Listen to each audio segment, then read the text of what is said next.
From the gridiron to the diamond, this is more than X's and O's. This is your best Florida sports podcast with CBS 12 News sports director John Evenson, producer extraordinaire Sam Sullivan, and Max Shepman with the lighter side of sports.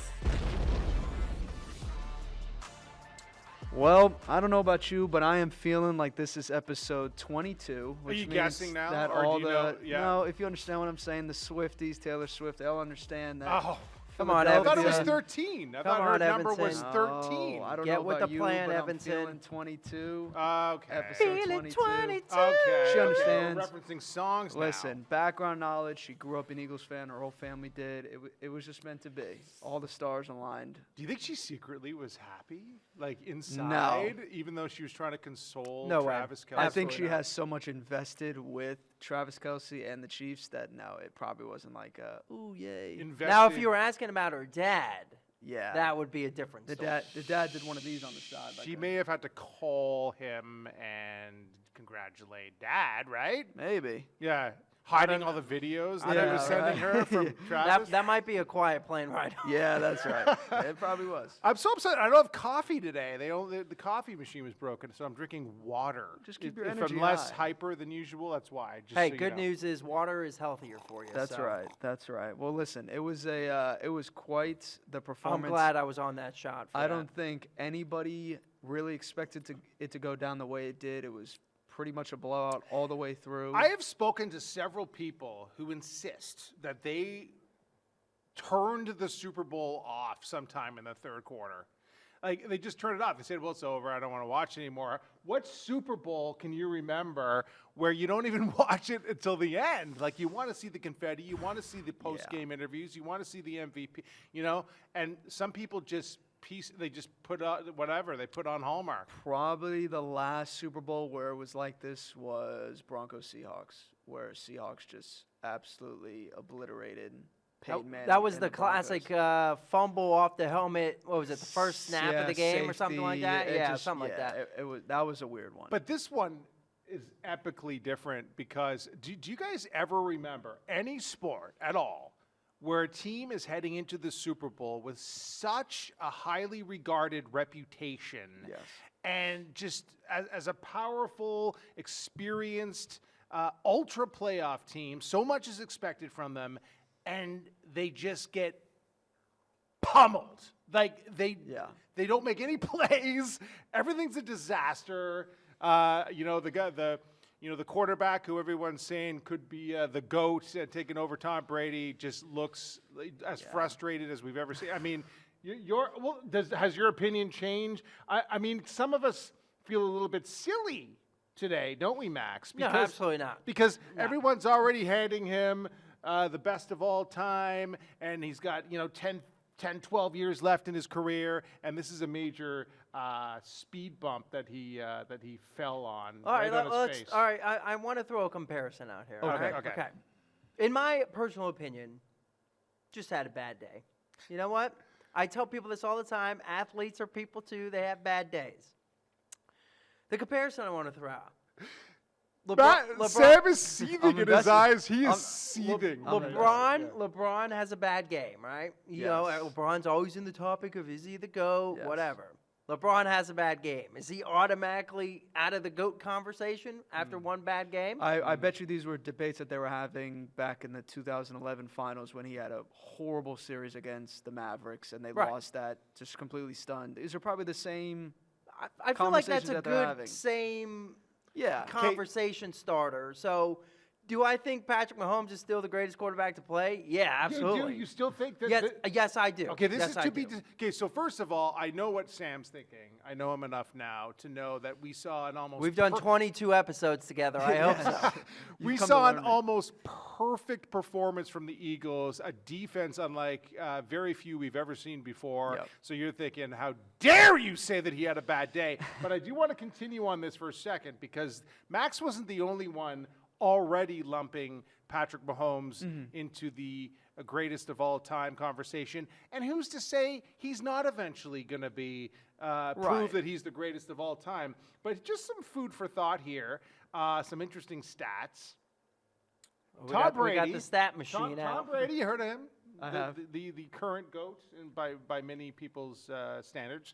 7-3 in Super Bowls. Yes. But he walked off the field into the fourth quarter with a lead in all 10 of those Super Bowls, okay?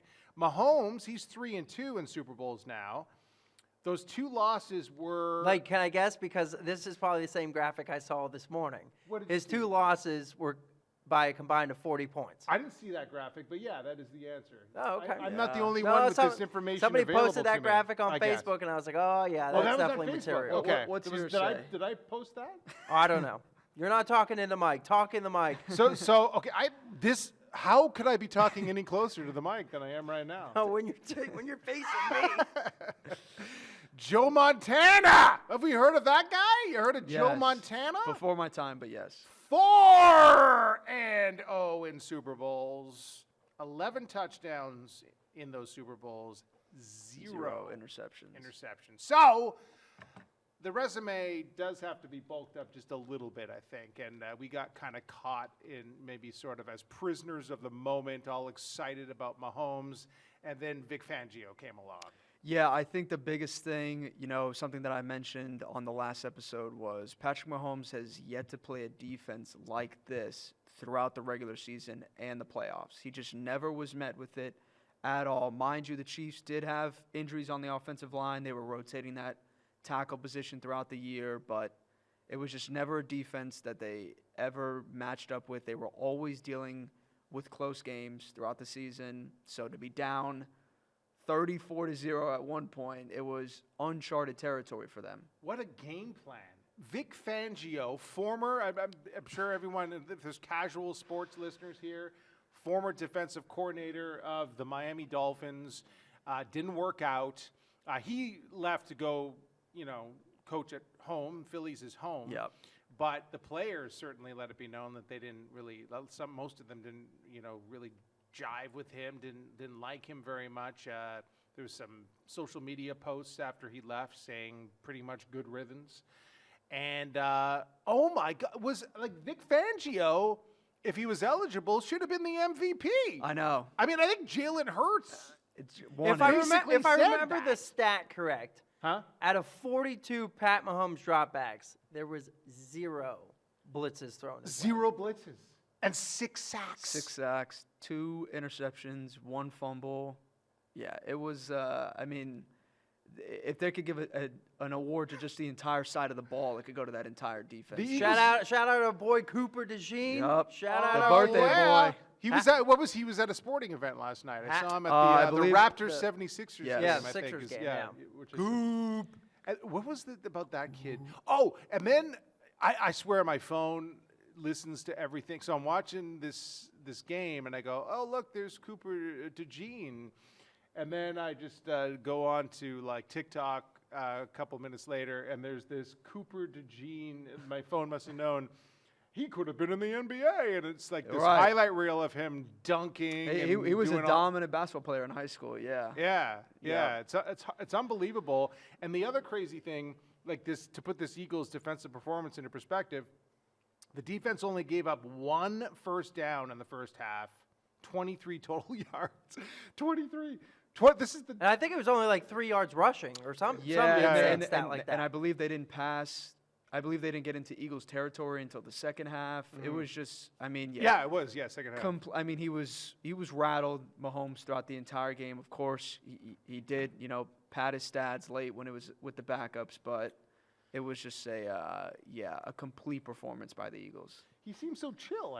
We've established that Sam's an Yeah, Eagles fan. I came into work on Monday. Everybody was like, I'm surprised you're here. I thought you'd call off. I'm like, listen, parade's not until Friday. I don't live in Philadelphia, so yeah, I'm going to come to work. We're going to grease the poles at work to make Yeah, sure you great. don't climb them. Yeah, I promise you I won't. There's a pole right there. There's a bunch of electricity attached Yeah, to it. I though, so- promise you I won't. Hey, I got a question for Sam. Yes. Okay, so all this defense talk, all this Vic Fangio talk, Yes. even Jalen Hurts, like when he was like being interviewed about being MVP, handed it to the defense. Do you think at this point, still, even winning the Super Bowl and winning Super Bowl MVP, is Jalen Hurts getting enough respect? I think in mainstream media, you see a lot of these analysts like starting to give it to him, but in terms of like your typical football fan, no. But I mean, It's so weird because like the guy was the first guy to throw for 5 or more touchdowns in a postseason and run for 5. He's Well, I think especially part of an awesome team. I think, I That think is, the yes. bias of, especially during the regular season, like, oh, Saquon's carrying him, Yep. no big deal, Saquon whatever. didn't do much in the Super Bowl though, did he? No, but that brings up my point. It was like, Jalen Hurts is still able, when he's needed, to carry the team when Saquon is not being at his best. Because the Chiefs did an outstanding job with Saquon Barkley.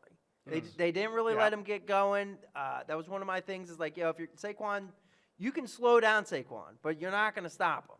And I thought the Chiefs defense did a great job with that. So they took the pick your poison, like, okay, like, do we let Saquon beat us or do we let Jalen Hurts beat us? And I think from an NFL viewer standpoint, we saw that, like, okay, stop Saquon. Hey, I don't know if you know this, but we have Devontae Smith on the end. We have A.J. Brown out there. Yeah. Jahan Dotson Yeah. making a few plays. So I think, like, now the recency bias of, like, okay, like Saquon did in the regular season, but we can still see what Jalen Hurts does when he's needed. Yes. I think helps his case to the point of, like, okay, like, Super Bowl MVP now, we know what he can do. I think, like, the respect will start to get more and more there. Yeah. Unless, he has a subpar season in Philadelphia, and then next thing you know, they want to put him in free agency. Right. Yeah. Jokingly, of course. Why do you think Vic Fangio has worked out so well with the Eagles, but did not with the Dolphins? What is it? Just a I is think it it's a culture I think thing? it's a culture thing because I think like Nick Sirianni is like a hard ass dude. Like He was I too love, opposite from Mike McDaniel. Right, I think Mike McDaniel is the like, new, yo, young, like fun players guy. coach, Yeah. like, Yes. yo, Yeah. I not really going to be the disciplinarian. Like, they're going to do their own thing. But I think like Nick, and especially Yeah. Vic Fangio, like, we've heard the horror stories out of Miami. Like Vic Fangio is like, the hardest ass you can find. Right. Yeah, So yeah, I yeah. think like, especially like players like granted, like he missed some time. The Brandon Grahams of the world, like these veterans know, like, sometimes like you need a hard ass to keep everybody in check. Yeah. And I think that's the Philadelphia mindset is like, like we're gonna bust our ass, and like Nick Sirianni's like, you're doing it this way, no other way. And I think that was a really good fit for Vic Fangio. It's the cultures of the two cities too, maybe a little bit too. Like the Mike McDaniel, of course, the fun, happy. Oh, I thought he was gonna say like there's not as good as strip clubs in Philadelphia as Miami. No, but I mean, let's be honest. When people come to South Florida, there's a certain lifestyle. It's a little bit more laid back. No, I agree with that. Yeah. Yeah, absolutely. and Mike McDaniel fits that mold, and a tough, grizzled guy is going to make you sweat when it's 100 degrees out during training camp at the end of August. Right. Maybe that's the wrong circumstances to have that dude there. But listen, the defense in Philadelphia are like, I think they noticed it pretty quickly. If we do what this guy tells us to do, we are going to be absolutely dominating. We could win a Super Bowl, and we could have an enhanced career for the rest of our lives. Well, So- and like heading into the game, I like all of us, when Philadelphia for sure had the better roster construction, right? Better Yes. depth, Yeah. and sure, like okay, like Injuries Kansas plagued the City's Dolphins really that no year. slouch with the players they got, but Right. I think the depth really showed its face in a good way for Philadelphia, considering, again, KC's dealing with all these injuries. I believe Joe Tooney's struggling for his life out there. Right. So, I think, like, did we expect it to be a little bit more even game? Yeah, but I don't think it's really surprising how Philadelphia performed. Yeah. if Poor that makes Kendrick sense. Lamar, too, like he came out and the game was already Philly practically- came out, they're like, they not like us. They not like us. That is very That's true. perfect. The game was over, by the time he came out and performed. So Hey, also and shout out- half of the audience was bummed out, but it was a good performance. Yeah. But my gosh. Shout out Kenny Halftime. Pickett. Shout out Kenny Kenny Pickett. Pickett, yep. Yep. Getting a couple snaps, getting a little throw in there. I'm pretty. Although, to be fair, it was an incompletion. When he threw that ball, I'm pretty sure he was told, like, I know we're going for it on 4th down. Do not complete this ball. Like, just throw it at the receiver's back. Although, to be fair, if you kind of look at his stats, kind of like a Steelers career. Incompletion and 3 rushes for -4 yards. Well, we've been talking a lot of Eagles, but we do have some Chiefs perspective. Max did speak to somebody who has lived the life of a Kansas City Chief. And a Max. Miami Dolphin. And a Miami Dolphin, so I can't confirm. Been trying to get him for a couple weeks now. Finally locked him in. Former Kansas City, Port St. Lucie High School's finest. Yeah. Fort The Pierce Pizzle. native. Albert Wilson spent 4 years with the Chiefs. So, was able to, gracious with his time, able to get him. We recapped the Super Bowl a little bit. He was there for Patrick Mahomes' first year, kind of getting in the building, learning from the Alex Smiths of the world. Yeah. And, I also asked him a quick question about what he thinks about Travis Kelce and what he did for his career. So this is what he had to say. I like this guy's attitude. He's a chill guy. Can't wait to hear this. We have a very special guest joining the podcast. He knows 1 or 2 things about catching a football in the NFL. He's also St. Lucie County's finest. Joining the show, Albert Wilson. What's up, man? What's going on, man? I appreciate you. Thanks for having me. Hey, the real reason why I brought you on, man, because last time I saw you, you were getting the key to the city of Fort Pierce, your hometown, and you had probably the greatest set of kicks I had ever seen in my life. The green sparkle. I don't remember what brand it was. And I remember that was the day I just bought my first pair of LeBrons. And we took that iconic photo together, world famous photo. So the real question I want to know, man, is the kick game as strong as it ever was in the Albert Wilson household? For sure. Definitely strong because, it's more people here. We got kids now, so. But definitely, I love the shoes. Any chance I'm able to get a good pair, I'm definitely going for it. So. Now, I'm sure there's a big game on Sunday. Obviously, the Super Bowl going on with your former team, the Chiefs and the Eagles. I kind of want to dive into, I think the consensus was that Philadelphia had the better overall roster. Obviously, Kansas City had Patrick Mahomes, who's been there, done it. Were you still surprised on how dominant of a game that was from Philly's perspective? No, very, very, very surprised on, how they just kept him in a box. But it's football, it comes down to, defense win championships, and they were able to put on a great defensive performance, against a special guy, and a great coach. So, great job to, them guys, man. They held it down for sure. It was a great performance from them guys. Yeah, it kind of had I don't know if you felt this way. I kind of felt it, from the Chiefs' first drive, man. But like when you saw them on their first drive, did it immediately kind of feel like they were a little bit off? Yeah, for sure. It just didn't start off smooth. It didn't start off too rocky, and football's a huge momentum game, and when you don't get that momentum going, and the other team for sure, gets it going, it's hard to start. And I don't think they ever really got started. Yeah, that literally was going to be my next question. As an offensive guy, you saw Travis with a drop, DeAndre Hopkins with a drop, 2 guys that are pretty sure-handed. As an offensive guy, how tough is it to find that groove when it seems like the simplest of things kind of seem like the hardest to do? Yeah, it's really tough when you're that guy that makes those plays. So when you find yourself in a hole, we tell ourselves, we only can go one play at a time, but we're trying to score 14 points on one touchdown. So you kind of get outside of your regular, just down football. So yeah, you just want to try to make up so fast to where you don't really get to make up anything. So yeah, it was pretty tough, yeah. From the Eagles' perspective, I think we've all seen the stats, right? They didn't send a blitzer once the entire game at Patrick Mahomes. Man, talk about like watching that Philly pass rush, only sending 4 each time to disrupt Patrick in the passing game there.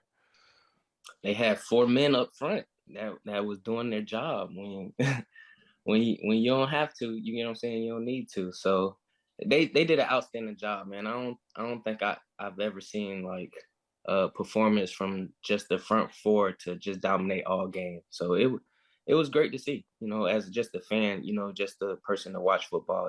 It was good to see from a defense side of just how good they was able to perform. I know we're moving towards, well, we've been moving towards it, the NFL passing league, score fast.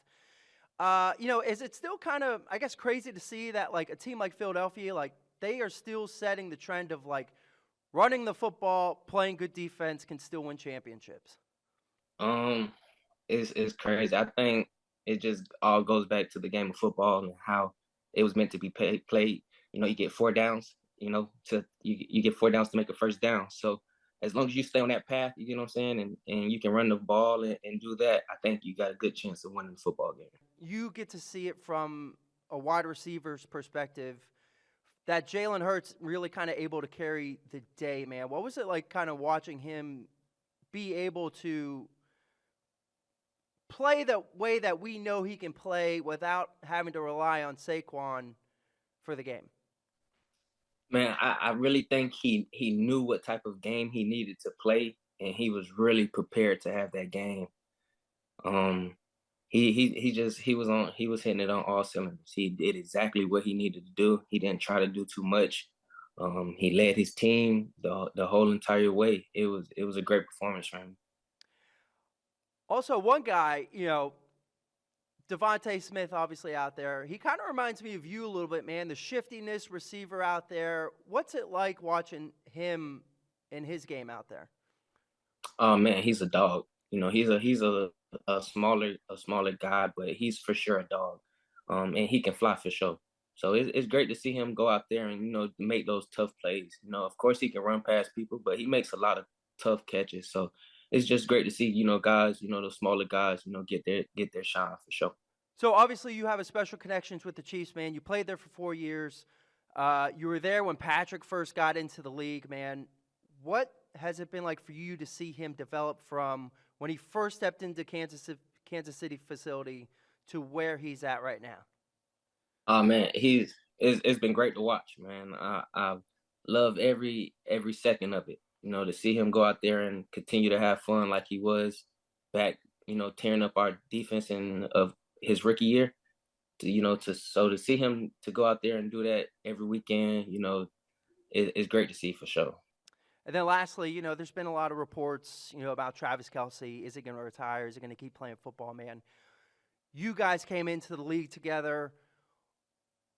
What has Travis Kelce meant for not only for the game of football, but also for your career as well? Oh man, he's the greatest. He for sure got a ton left, man. No question about it. The guy's excellent. And for what he did in my career, man, he meant a lot. We started something great. He kind of showed me, team football. That's what Kansas City pretty much showed me. Period. Was the game is a team game, and you all got to work together. So.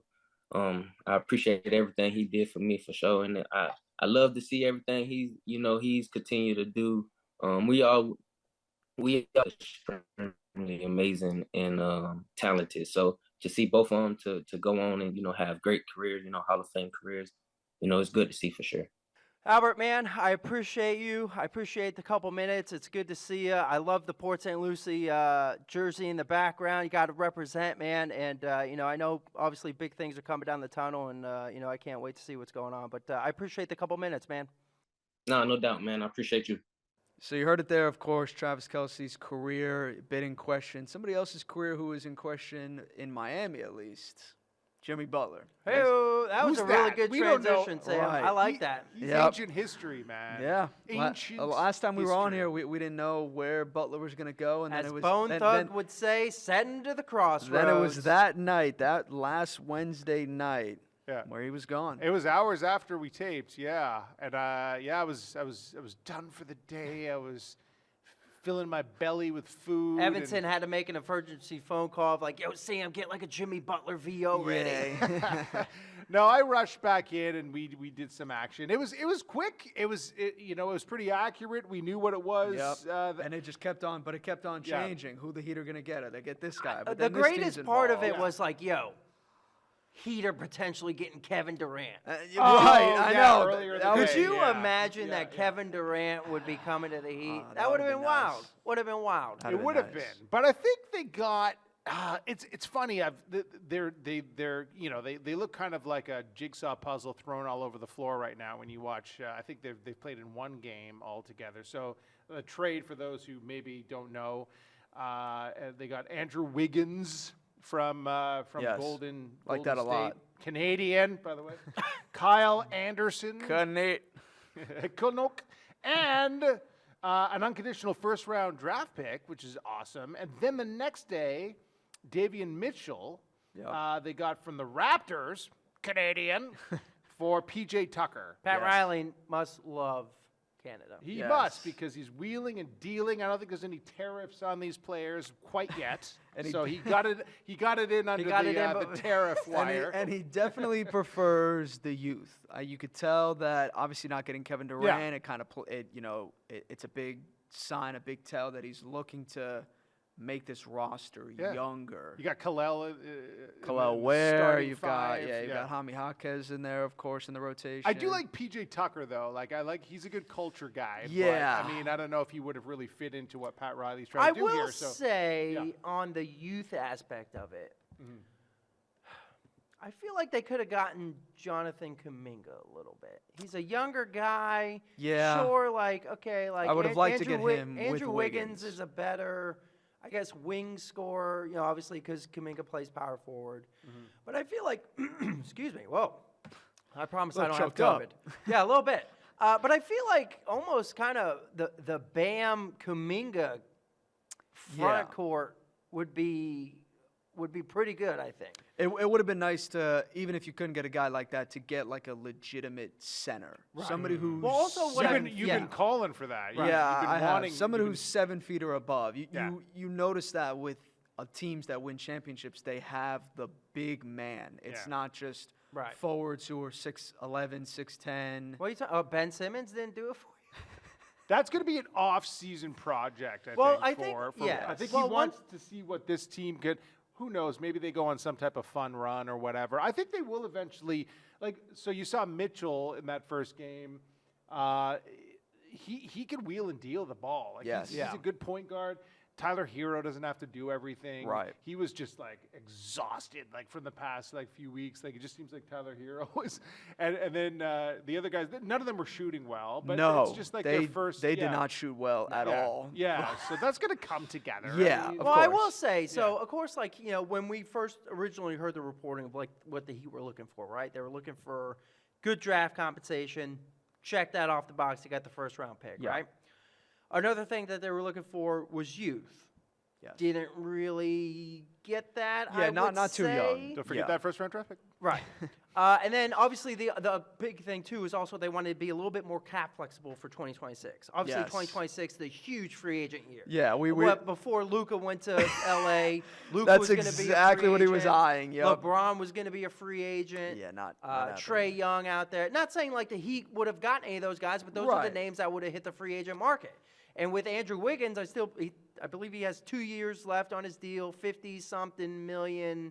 Yeah. So I don't really know if you can check mark that $50 million as caps flexibility that they were looking for. Yeah. Now, do I think How come you said that? You said that in such a Chicago cap. cap? You said it very The cap. Buffalonian. I don't. A Well, Chicago Buffalonian. but yeah. cap. So I think, sure, Jimmy Butler in the Heat. I'm impressed of what they got out of the trade. Yes. But it's almost a little contradictory. I don't know if that's a real word. I'm not good at English. Contradictory. About what they wanted and what they got. Yes. And here's why. The Heat, more than anything, needed fewer players who were going to run out of practice because they weren't in the starting lineup. Yes. Fewer players who are in paddleball tournaments. Yeah. Fewer players who are saying they're unhappy. And all of those things that I just mentioned made him very difficult to trade him for exactly what you wanted to, because teams are weary of a person with that type of attitude. And I think what they ended up pulling off here Was decent. it's a minor miracle, based Yes. on him just devaluing himself by being a total troll. Yeah. And Oh, proving, dude. Well, like I said, if it was up to me, here, give me a 7th rounder or whatever. Yeah. Like, send him away, whatever. So, yes, absolutely. I am impressed of what they got. Yes. But I only brought up the comparisons because, again, Pat Riley and the front office there is like, this is what we want. Yeah. So there you go. Vision. Yeah. I've never seen a player. Was Jimmy Butler the first ever player who was just like Walked off the a court. threat, like a total and Is utter he now threat the- to Heat culture? Is he now the Antonio Brown of the NBA? Yeah, to Heat culture, I'd have to say so. the first pure bona fide mean, threat to Heat culture. I think the only person that you can really compare to who, had a huge role in the Miami Heat was Shaq toward the end of his tenure, but he won the championship, and he was a huge part of that team. How long will it be until Jimmy Butler and Draymond Green, those two together, those two personality flawed I don't know. guys, based on their history? You would think, right? You would think that they would eventually butt heads and it wouldn't work out in some aspects, but cause havoc. I don't really know. I don't know if it's ever really going to turn into that with No with Jordan Butler. Poole and Draymond Yeah, Green definitely situation. not that kind of situation. Yeah. But I mean, I think it's important to bring up and mention what Jimmy Butler did for the Miami Heat. He kept. yeah. I mean, he kept them relevant for such a long time. After you lose Dwayne Wade, you lose LeBron James, you lose Chris Bosh, you lose that championship culture. He comes in years later and brings them back to not one but two Literally championships. carries Yeah. the Miami Heat. Yeah. Carries them. Those And, were and- amazing moments. yeah, and it's, Yeah. you wonder whether or not had you brought in another star, would you been able to get over that hump and win one? But I think it fit more of who he was, which is to take over an entire game and sort of lead by himself. So, I mean, definitely a ton of credit to what he was able to do for Miami, but it was certainly time to move on. Thank you, Jimmy. R.I.P. Jimmy. Yes. Miami Jimmy. Thank you and goodbye. Thank you, but goodbye. I'm so excited. I think I know exactly where you're going. I am stoked about first of all, the Panthers are in first place in the Atlantic Division. Vamos Gatos. They're 3 up on the Leafs. Yep. Yeah, that kills you inside. No, this is great stuff. I mean, this is a team that won the Stanley Cup last year, and they're love this. But get this, love this. 8 Florida Panthers players don't get to take 2 weeks off now, because 8 Florida Panthers players are involved in the Four Nations face-off, which includes. This is going to be great. It's all the best players, all the best NHL players. First time in 8 years we've seen a tournament like this, I think. Canada, USA, Sweden, Finland. Yep. USA, Matthew Tkachuk and his brother Brady. Yep. They're stacked. They're playing Finland. I think USA has the best roster construction of this tournament. It's Especially- consistent. It flows. Those lines, right? That fourth line, like everything is constructed Not even like, great. especially I think where the USA has a huge advantage is in goal. Sure. Yeah, Like, no, you're not wrong. Feel like, Yep. because I feel like, especially kind of like building up these rosters. I thought like Team Canada would have real high expectations. Tristan Jarry is going to lead Team Canada, but obviously the implosion that he went on. So I feel like the Canada's goaltending depth could be a big problem. For them. Well, the thing is, Canada, for some reason, Unless they just outscore everybody 10-7. they Right. Yeah. Nice football score. They've had a difficult time finding those like Marty Brodeur, Patrick Waugh type goaltenders up there. You're going to the back of your brain. Yeah. Nice. I mean, granted, Lately, yeah. so you're right. I mean, granted, like Aiden Hill has been on a Stanley Cup run. Jordan Bennington, Jesus, I can't talk today. You got it. Jordan Bennington has been on a Stanley Cup run before, so they have the experience of big-time games. But, man, I don't know, dude. If you're facing a stacked roster like Team USA, Matthews, the Kachuk bros. Well, so, I mean, even Zach Rowinski on the back end, he's having a, like, Norris candidate trophy season. Yeah, just the top line. It's Kachuk playing with Jack Eichel and JT Miller. I mean, that's a line and a half. And then his brother, I think, is on the second line. But just keep in mind, you're I know he's a Penguins fan. Don't you dare say Soak Flyers. soak in the first line for Team Canada. Well, yeah. Oh, dude, yeah. Connor McDavid, Sidney Crosby, and Nathan McKinnon. Well, you listen. Here's the first. I believe that's Here's the first line. the first power play. Yeah. The first power play of Team Canada. You ready? Yep. Yeah. As you just said, it's Nathan McKinnon, it's Sidney Crosby, it's Connor McDavid. Yeah, you're right. I might have been Sam Reinhart and Cale Makar at defense. Wow. That is the top power play Wow. for Team Canada. Yeah. And I mean, obviously, Ridiculous. like you look at USA, the top power play for USA is Austin Matthews, Matthew Tkachuk, Jack Hughes, Jack Eichel, and Adam Fox. Yeah, just two different tiers. Right. Really. So yeah. like, Look, you think got Rhino. Rhino's. I'm looking at the Canada. Sam Reinhart, who we know and love, centers the second line with Mitch Marner and Brad Marchand. Marchand. and the little French Canadian accent there, like it. Sammy Bennett, fourth line, and my God, he's on the fourth line. Sam Bennett, fourth line. That says something just Yeah, about that entire. I will say though, roster. one thing I guess I'm a little disappointed in this, and I know like it's a big political climate. There's no Team Russia. I will say that I think it's a little, I don't want to say tarnished. I don't know if tarnished is the right word, It's but not having the Russian. Yeah, it's the one out. complaint that people have where it's not like No maybe OV. a full picture of hockey talent. Right, like it's a that it's the full four nations. Yeah. Olympics. Right. I'd be feel. curious to know how many, like, what's the percentage of Russian-born players in the NHL? There's so much. There's Russian so talent. many. There is a lot. So much Russian I talent. mean, yeah. like so I that's said, the you got one OV, flaw. you got The one flaw. Malkin. Yeah. From a sports perspective. Yeah, so Yeah. I will say, like, I wish that Team Russia could have been involved because, you know, if they could have been Ovi's last chance to play with Team Russia in a tournament like this. Yeah. So, just my 2 cents. Now I'm curious. So Bobrovsky in net. let's say Right. they would have added them as a fifth team. Who do you bring in as a sixth? Huh. I guess that's when it starts to become interesting because, well, that's it, on the other side of it, you bring up a good point, which can counter Max's point, is when you're in the Olympics or something like that, or an international tournament often for hockey, like USA, say they, you know, for some reason they lose to Canada on Saturday, which will be a big, big matchup. That's game 2. And, oh, my gosh. Then, you know, maybe the next day they play a game, they got a softie against, like, Latvia or Norway or something like that. It's kind of like week 0 of college football. Yeah. You've got those so-called, you know, softer, Finland, Sweden, they're always tough.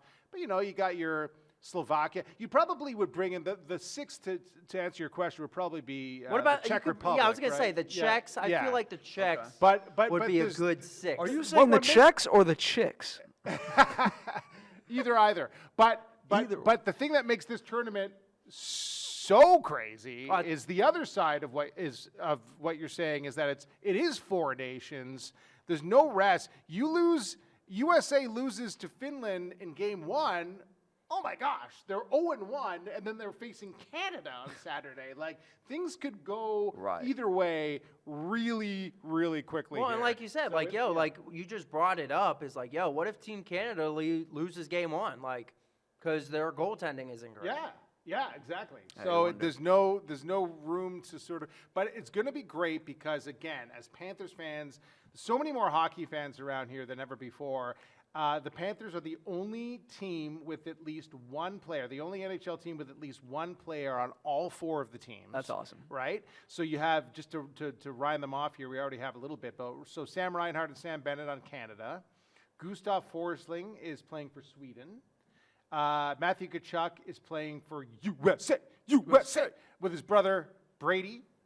And Finland has 4 Panthers. That's crazy, right? Alexander Barkov, Anton Lundell. Oh, I love Nico Mikkola. And I'm going to get this name here. I'm going to get Sam to pronounce that name. Please. Oh, boy. E2. Luosterainen. Yeah, Lou. Oh, I would have try. said Lou Starnen. It is. It's Luosterainen. I still, to this day, look at that name in a script. When I get to that name, I just get, like, I totally stumble, and I have to really think about it. But, yeah, you're right. So fun Max. to listen to You and nailed track it. highlights. Yeah, You right. nailed it. You nailed it. But, yeah, it's just going to be great for hockey fans. To watch this. a new excitement for the something that, as you mentioned, they haven't experienced in a while. You have that. They bring in these the New Year's Day games where they're going to be in stadiums, baseball stadiums. Yeah. It's just kind of they're building up their brand Yeah. and kind of expanding. Yeah, and This will I be will say, like we massive. kind of talked about, it's like, for the casual fan that don't like necessarily get to check in all the time. I mean, how many times are you gonna watch Connor McDavid, Sidney Crosby play together, Right. on a line, Yes. and not like the stupid, Against like Matthew not Tkachuk stupid, but and like not Reinhart the on Saturday. All-Star game where like they're just yada yada. Right. Very, very comparable to what it was with the Olympics. Well, that's the why. past So summer. next year it'll be the same thing. There'll be like a 2-3 week break, just as there is this year. Instead of the All-Star, we have the 4 nations this year. Next year it'll be the Olympic break. Yeah. So it'll be. taken Speaking to of breaks, another level. I want to Yeah. get your thoughts on this. Yeah. Obviously, Panthers top of the Atlantic. I Now, just. are you a big fan of the break because trying to recover from a 2-week break? I don't think there's. You any, don't think it matters? I don't think there's any kryptonite for the Florida Panthers. I think the only thing Whoa. that might matter is that these arguably their 8 biggest stars on the team do not get a break. Is that what you're saying? Yeah, they don't. So the core Well, of even the that. core of the team are. No, Well- they didn't get a break in the summer because Yeah. they got the shortest of all breaks. Like there is a They're lot. World Cup. There's a Yeah. lot of hockey being played, Yes, and I mean, even for yes. the guys that are at home resting, Yes. like yeah. a 2-week break, like sure you're skating and stuff like that, but it takes a minute or two to get back into game action. Yeah, almost. I almost think it's a good balance to have. You've got so many. You've got 8 Panther players active and playing, and they're not going to lose any endurance, if you will. But then you've got obviously the rest of the Panthers roster not playing Right. and getting rest and getting a break. So I feel like that's going to mix well. I think it will when also they help come back. Bob a lot too. The goalies to get a little reset here. Yeah. Yeah, Bob would need that. Bob Yeah. would need a rest. The Panthers players who are involved don't seem upset about it. And here's just an example of one Canadian in here, one USA guy, and one Finnish fella. Such good competitors. I mean, we're great friends, but both such hard competitors that I think we can go at it pretty good on the ice, and it's not going to affect our friendship. And I don't expect him to go easy on me, and I'm definitely not going to go easy on him. Just to represent my country, to wear that crest, it's such an honor being able to be on a team that says the United States of America. It's such an honor. It's always honor and privilege to represent your own country, whatever time of the year it is. And obviously good for the guys, like everyone deserves the break, but at the same time it's an honor to represent your own country and play for Team Finland. Well, that was Barkey, folks. You gotta love it. And as you close one book, being the book of the NFL season, you open up another. Oh, can you And tell my that's- face is all tanned? and I've been at the yes. ballpark for the past. And that is baseball. Yep, I've been out in the blazing sun for the past couple of days. I went to the Cardinals on when was that? Tuesday. I Yesterday was when at we're taping. Marlins on Wednesday. Wednesday. You went to Mets. It's been fun. The highlight so far for me, Okay. I would have to say, was what's cool is Clayton McCullough, the new manager for the Marlins, Yes. has already put his own stamp on what spring training feels like. It was the pitchers and catchers checking in on Friday and on Wednesday, and once again, same old Marlins. Like, you have to figure out who's who. It's all new faces, Yeah. pretty much. Like, oh, he was traded. Why would they trade it? Who knows? But hopefully, Where's Jesus Luzardo? What happened? He's in Philadelphia, climbing the grease poles. But Maybe not. But that was a Super Bowl reference, by the way. Yes, yes. That was Well, we figured. I get it. We figured. you say poles, you never know. Okay. Anyway. I mean, to be fair, we have already mentioned strip clubs on this That's show. right. So Yes. That's what I was referring Yes. to. I don't know about we. I think it was just you over there. Yeah, well, But if you were to do a poll, I bet you would find out that everyone's favorite player was Jazz Chisholm. Sandy Alcantara. I mean, Sandy Yes. Alcantara, another guy at Jazz Chisholm. That's probably number 2. Sam, yeah, he's in pinstripes now. Yes. Speaking of, he's in God, we cannot talk. Well, Yeah. who decided to like give us microphones, like Yeah, talk right. into I don't them? know. Well, Yeah, Give because us a so story. off track here. Knock it off. So Sandy Alcantara, that's the big talk. big talk. He had to miss all of last season after Tommy John surgery. He's like the spirit of the team. And as I say this, I go, oh my gosh, he's going to have an awesome season, and they're going to trade him at the trade deadline, aren't they? But let's not go there yet. not yet. He was Already with the negative outlook. We will timestamp this though if come trade Oh deadline. gosh, yeah, this just came to me at this point. But he was back on the mound on Wednesday, and the way that Clayton McCullough has changed this culture, I guess you could say already, of what spring training is supposed to feel like, is he had live BP, live batting practice, day one. Like, normally you see pitchers out there and they'll throw, and the batters are in the cages doing their own thing. And nope. Everyone was there. Sandy Alcantara didn't just throw 40 pitches and then wave and then walk off and talk to us on the side. He pitched to actual batters. Yep. They were swinging, and I got to tell you, they didn't get any hits off this guy. I didn't see they either were being respectful and letting the pitchers come in, but there's a few that were fouled off, but nothing solid came off that bat with Sandy Alcantara. The coaches had to calm him down. He said he doesn't know how to like chill on his velocity, and they want him to get into this thing slowly. Right. But eventually, as he said to me, you gotta let me be free and do what I do. Yeah, I feel like he's probably so antsy. You miss all of last year. You think at some point late in the season, I don't know, maybe I can come back, maybe I can do this. He's shut down. He's just been waiting, waiting. So it's kind of hard to tell somebody like that, hey, slow down. Heck of a leader, though. Like, he was around the club, like, they love him. He was around the clubhouse, and he's like a teacher. He's the knowledgeable guy. Well, yeah. I mean, you look at this Marlins roster. I mean, Everyone's always going to be younger than honestly him. like Yeah. there's as great as Sandy is, there really is no choice for a leader like in that clubhouse. I almost feel like he's Like, am I wrong? Like, I'm not No. wrong in saying It's that. weird to say, but he might be one of the longest tenured Marlins on this current Which roster. is absolutely insane crazy to think about. yes. So as I was leaving, actually, after watching Sandy, who looked great, the Marlins literally made a deal on Wednesday for right-hander Cal Quantrill. yes, And yeah, he's instantly from Seattle, correct? And how old is he? They say like he's instantly like a much needed veteran presence. I have to imagine that he's. How old is Cal Quantrill? Let's do some Let's do Googling. some research. He is. He's 30. Yeah, he's a veteran. 30 years old. So Was I correct by saying he came from Seattle? where was he last? Colorado, I think. No, Colorado. Did he ever last? play? He was in Colorado, yes. And since we're Did he ever play in Seattle? The theme of that I'll tell you that Let's I did do some earlier. Googling. Okay. Cal Quantrill, Yes. Canadian. Oh There my you I just go. saw that. Here I we just when go. Okay. I This just is- saw that when So I googled him. So. that's why. So they This, went, we can't ever talk about Canada. they right now on this- did on come this up to you program. before and they're like, hey, we're thinking about getting a Canadian veteran. What do you think? And You were said like, where did he play? Where were you I questioning? thought he had a Seattle tie. I can't confirm he does not. He played for the Awesome. Padres, Guardians, and the Colorado Rockies. He is a durable Bad on me. guy, a guy they can count on, and while these other kids kind of figure themselves out, Max Meyer, of course, was Yep. drafted, I think, 3rd overall. He's had Yes. some problems with injuries. His career has yet to really pick up in a big way. Adam Mazur, I think he came over from San Diego.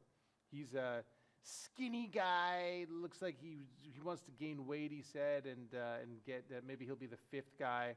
But yeah, Ryan Weathers. You know what? Do you want to know something here? I just keep going on tangents here. Ryan Weathers. Yes. Is Dad. Canadian. No. His His dad. dad was David Weathers. Yes. Yes. Who played for, I think, the Yankees and the Blue Jays. Yes. Cal Quantrill's dad was Paul Quantrill, who played for the Blue Jays. Did Paul at all play for the Mariners? I don't know, but Ryan Weathers and Cal Quantrill can talk about how both of their dads played Let's on Google it. a world, I We're think a doing the World Series Google, team, maybe even. It's Back possible. in the day, yeah. Yeah. It's sad when fathers of players are like the players of your childhood.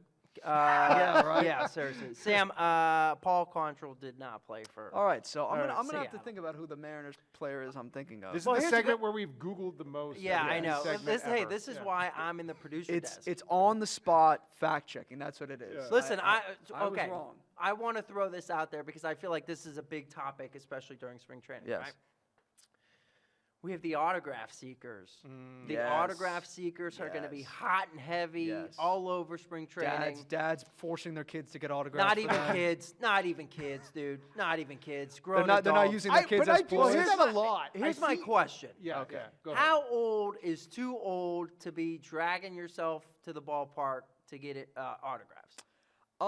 Good question. I guess it really depends on your purpose of doing it. If you're doing it for the sole purpose of Keeping it I for want yourself? these for me, probably 55. Really? Yes, I'll give 55. Now, if you're Would you say 55 is the oldest that you can be for that? if you're going there to get autographs just for yourself, 55, I think you're Is pushing it it. acceptable? If you've capped it at, if you've gone all the way to age 55 where you're doing that, why do you have to end when you turn 56? It's like he asked for a number. it's like applying for Social Security. Now you got to be at this the age. second, It's supposed to be the golden years, the man. second part of my point is if they're getting these autographs for their children and their grandchildren, I don't think there is an age limit. I think you could you keep on going. Okay, I agree with that. If you're bringing your grandkids to the Yes. ballpark, okay, obviously, if they want to get autographs, I have no problem with that. But I mean, I'm talking about these people that are forcing their way, pushing people down, 55. Bro, if you want the autograph so damn bad, just buy it from Fanatics, dude. Yeah. And there's always Stop that- embarrassing yourself. You're making America not great again. Yeah, right. If you're over the age, if you're in your 20s, I think at that point, if you catch a baseball, you that's a whole- automatically have to give it That's to the a whole. closest kid. How right? old did you say? I said for I all- don't know. he's talking about for catching baseball. He said in your I feel like 20s. you- I I mean, say for, if you- okay, if you all right. catch Well, a let's do baseball, you gotta give it to the let's closest do kid. autographs first. Yeah. Okay. Well, then we'll get into yeah, the baseball. what's your catching number for topic. autographs? When should you stop going if you're getting them for yourself? I think if there's a group of kids who are trying to get autographs and you're I say you're- eliminate that. It's just you. if it's just you, Yes. Yeah, the kids taken out of it. I It's think, just you. I think if it's a Hall of Famer or a stud player who's on your team, you can legitimately walk up and say, "Hey, I'm a massive Blue Jays fan. Would I be able to get your autograph for my nephew or something like that?" Even if you're lying. But if you're in a group of kids and you're like, "No, me," Yeah. you can't You do. know what that reminds me of? It Yeah. reminds me of the guy, the mega fan for the Orioles, who robs just about every home run what's from his name? every single person. He'll go to stadiums across Oh, the is that the country. YouTube guy? Yeah. Yeah. I mean, Yeah. that I don't know what his age is. And No, I'm if- not going to slight him for what he does, but it just becomes way too much. Yeah. Way He's too the much. guy who gets Like 10 jumping balls for joy, a game. jumping for joy after getting one. It's like, okay, No, let's no. reel it in. Why don't you hand off half of those? Crying dude, kid next to him. Oh God, I don't know, man. I'm all for autograph. I've never been an autograph guy. I love collecting autographs. Yeah. if you walked into my room, I got it all over the place. Right. But at some point, like, I don't know. How old was I? I don't know. Maybe like 27. So I was you like, you know purchase what? autographs now. I purchase autographs. purchase now. Okay. I do. Okay. So I you're do. you're saying I have until 27 to get them in person. Yes. After and that then point, after that, you gotta just Good to know. fanatics. As an adult, can you ask for a picture with the person? I feel like photos are okay. Okay. Yeah. I feel like photos are a little bit different. Yeah. That little 8-year-old kid, like, means Yeah. more to you than a 60-year-old grandpa that's like, I want this to Yeah. sell it on eBay. But Like, then I also think Sorry. that if you're a man who's in his 70s or older, you're not getting looked at. You're almost getting looked at the same way as you would a kid. Like, oh wow, this old man came. He wants an autograph. He wants a photo. Are you ageist? That's cool. No, I'm being even. I'm being fair. I think you need if it's gonna be only. So Sam says only over.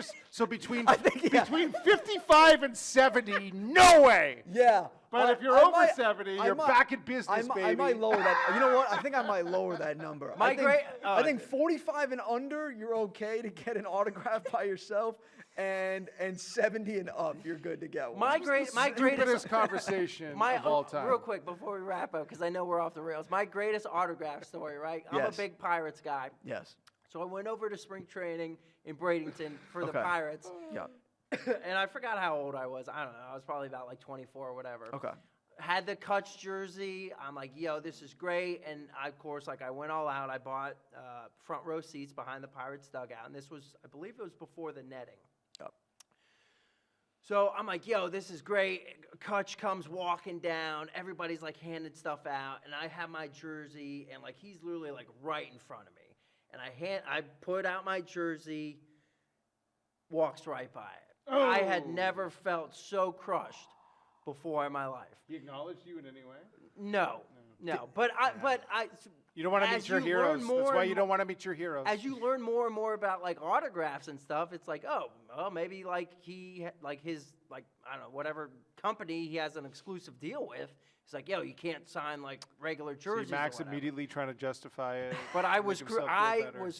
was as heartbroken as like a 7-year-old who didn't get his Yeah. baseball signed. Yeah. Yeah. That's tough. Ugh, it's a good way to wrap it up with heartbreak. I can't stop laughing at Sam. Until you're 55, and then you have to go on a hiatus until you're 70, and then it's fair game. I think this is a good segue. I think that our last and final topic is a place where the age range does not matter. Something that I have not experienced, but I've only heard great things about: the environment, the energy, the Cognizant Classic. Yeah, and actually, funny you say that. It is a good transition because Justin Thomas from Jupiter has sent a memo out to all of the PGA players Yes. to begin this to say, be more fan-friendly, be more media-friendly. Our sport needs it. They need to feel like they're engaged with us, the fans do, which I guess could mean sign more autographs, have more conversations. And the Cognizant Classic, and back when it was, are we allowed to say what it used to be called? I or believe is so, that yeah. a- The old Honda Classic. yeah. A lot of sweat and tears that Evenson and I have accrued over the years at Yeah. PGA National. And but I've never been as a fan because I've always been covering the thing. But I've seen. Oh, no need to rub it in. Yeah, no, I have seen the fan zone and the Yes. kids all waiting for Ricky Fowler to come out after finishing his round, and he's always good. He signs like a million things. My son, actually, I have a picture of him with my son, and it's like, Back to the collecting autograph That's it. debate That's it. right You were there. like, you know what, son? You go get the hell. no, they have these giant like golf balls. The that big they gave golf out. balls, yeah. Yeah. But it's great. The Cognizant class, like the complaint over the past few years has been like back maybe, and Max remembers this when we covered it maybe 5-6 years ago for two different TV stations back then. But it was the Tiger would often come. It was a disappointment if Tiger did. Like Right. you almost expected, like, Right. oh, is Tiger going to commit? Bigger names, Rory McIlroy, and so many of these guys live around here. And just the way the schedule is, and all the different options now. TGL, of course, a lot of the bigger names also even leaving to live golf. they've struggled the past couple of years with recognizable names, but it's always an entertaining and a good time out there, and there's always like a player that wins that kind of makes his name for that weekend. themselves. Yeah. And when you watch other tournaments and stuff like that, you kind of feel like, oh, that's Michael that's our Thompson, guy. Russell Henley. Yeah. I'm trying to think of the other winners that Sepp granted. Straka. Yeah. Podrick Harrington winning. Even Daniel Berger kind of made a name for himself there when he took that playoff into Monday. But it's so good because a tournament like that, you have hometown kids that are grown up and watch this tournament. Yeah. Like you said, Daniel Berger, like competing in it, like that's what makes it fun. And like as you said, Evanson, the big thing that it's a bigger day, and Daniel Berger has committed this year. So has Ricky Fowler. Right. Well, and that's the thing. Gary it's like Woodland. They've done the PGA. I think getting has done better a good again. job of making the PGA schedule a little bit different, so that more of the top players are available. There's no reason why because they it would be. go from the California swing to the straight into the Florida swing. Yeah. And I mean, a lot of players would skip the Cognizant now Yep. to go focus on the Arnold. Yep. Yeah. So I think PGA has done a good job of being able to adjust so that way more top talent can attend this event, because as Evanson said, it is a really good time. Yeah. Especially as a fan, Yep. Especially the Bear Trap, legendary Bear Trap. So which is, good. I'm glad you brought that up, because on Media Day, so Todd Fleming is You hit the ball in the water 9 times on 17. No, I didn't hit anything. Are you kidding? I'm not going to put myself, but I have done that before. Yes, you're right. But Todd Fleming's the new executive director this year, coming in strong, and he has reimagined what the Cognizant Classic is. Reignited. Yeah, well, we'll see if it reunites, ignites it. It looks totally different.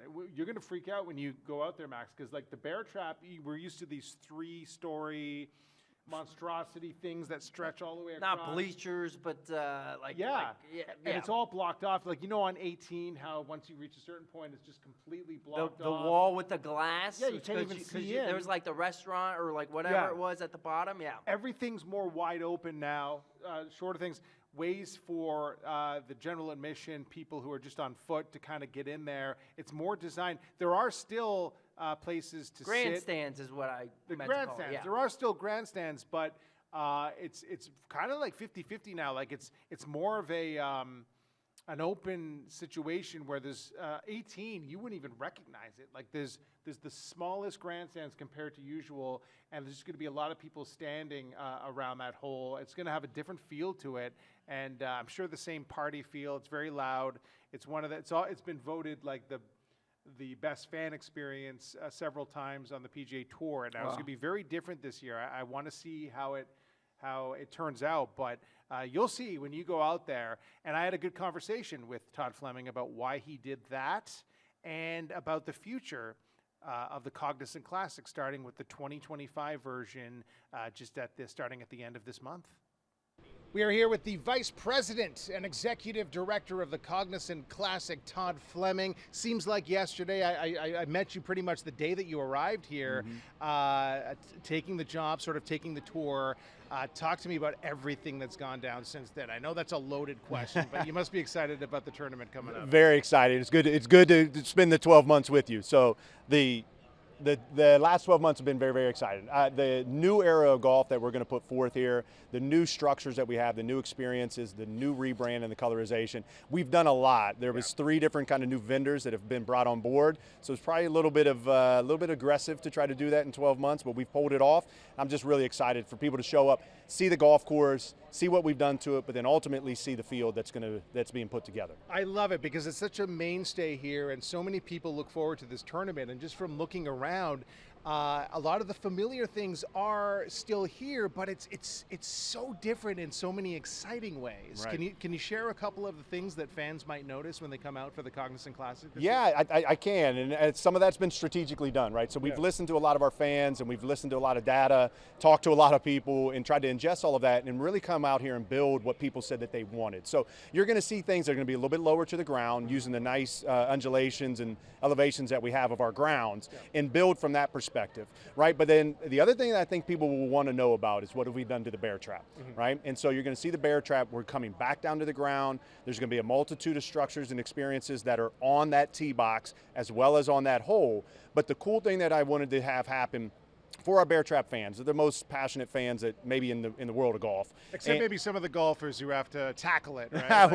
well, even the ones that I talked to, they said, hey, they really enjoy stepping in the arena from time to time. But I wanted something more for those fans. So this year we're going to include beverages. So beer, wine, seltzer, soda, water are inclusive of the bear trap experience. And so to me, I think that's just going to elevate the game and hopefully make sure that everybody has a great time while they're out there, seeing who goes in the water, seeing which caddy wins the race, so on and so forth. So I think that'll be one change that people will see in the positive. And I know with TGL going into its 6th week, and Justin Thomas, sending memos out to players, encouraging them to be more interactive, perhaps, with the fans and the media. Is that kept in mind when the PGA Tour and yourself are sort of planning out what a tournament is going to be, a chance for fans to get closer than ever to the action and to their favorite players? Yeah, I think most certainly. I mean, I think the data shows that, look, a consumer wants connectivity, right? And I think that's what we've put forth here in our build and the experiences that we have for 2025 was to bring them closer. Now, again,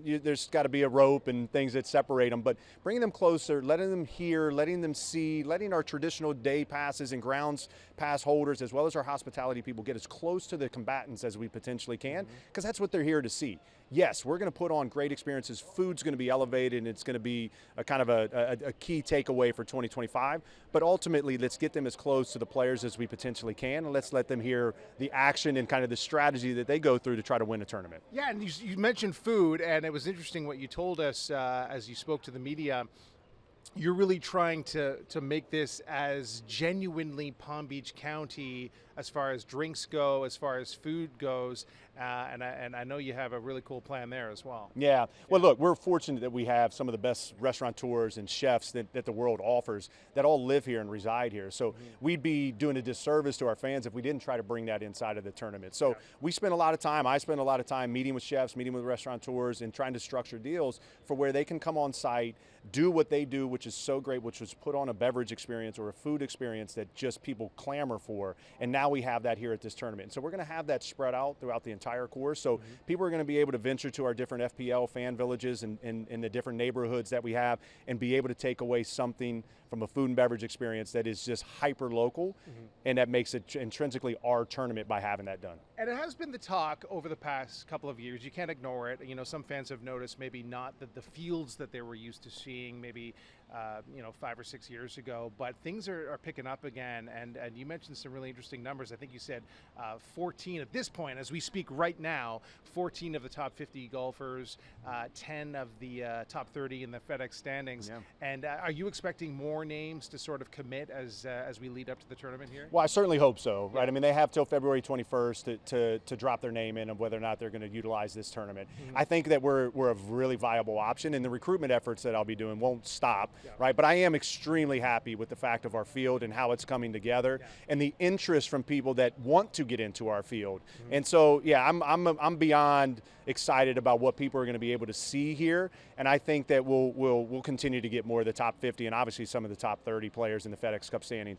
We'll make this a pit stop for them. How challenging is it now with just the way the schedule is, and now got TGL and all these other things? Like how much of a challenge is that to attract, even with so many of the players living, within a stone's throw of this golf course? It's hard. I mean, look, the players are conditioned to do what they do, and they have a calendar and a schedule, and they have lives, they have families, they have commitments that they need to do. So again, I try to be empathetic to all of those scenarios that go into how they decide their calendars and where to play. I try to control the things that we can control, which is how do we control all of the things inside the ropes to make sure that they have the best possible playing conditions? How do we provide them in kind of player services and do things for the caddies and their wives and their significant others? And then ultimately try to control the fan experience. If we can get those things right, then the word of mouth starts to pick up on tour that, hey, have you heard about what's going on in Palm Beach? Have you heard about what's happening at the Cognizant Classic in the Palm Beaches? And I think that we're well on our way to having that done. But again, players are going to make their decisions that are the best for them, and I encourage all of that.